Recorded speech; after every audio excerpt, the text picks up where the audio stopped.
Hi, my name is Yasheen Gao, and I'm a student at Yale University in Dr. Fred Gorlick's lab.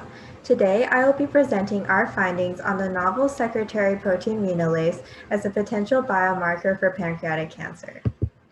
Pancreatic cancer, or PDAC, is one of the most lethal neoplasms that remains difficult to detect and treat. Several diseases predispose to PDAC development. The most important are chronic pancreatitis, PANN, IPMN, and MC. Renalase is a potent survival factor found in tissue and plasma. We have previously reported that renalase is elevated in PDAC tissue and that high tissue levels of renalase inversely correlate with PDAC patient survival. In addition, we have reported that renalase promotes PDAC growth, suggesting that it may be a potential therapeutic target. Here, we hypothesize that renalase may promote PDAC development through its expression in premalignant tissue, and that plasma levels of renalase may relate to PDAC survival. In order to test our hypotheses, I performed renalase immunohistochemistry using a specific renalase antibody in human tissue. We also assayed plasma renalase levels using an ELISA developed in our laboratory.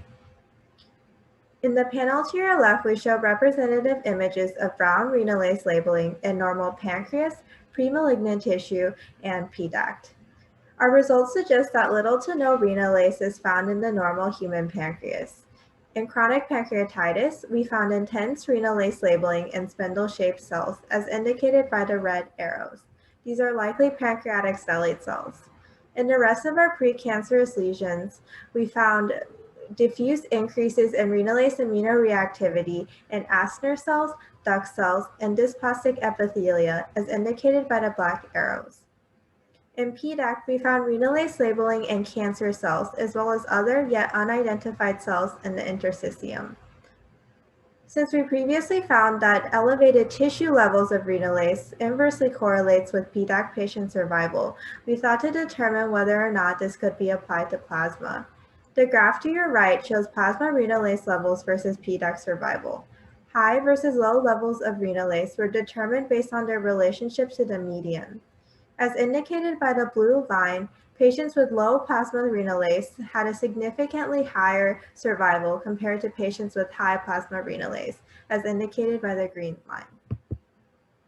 In summary, we found that renalase is present in premalignant and malignant PDAC tissue, and that plasma renalase levels vary inversely with PDAC survival. Our findings support the role of renalase as a potential diagnostic tool and therapeutic target of PDAC. Thank you so much. I'm happy to answer any questions.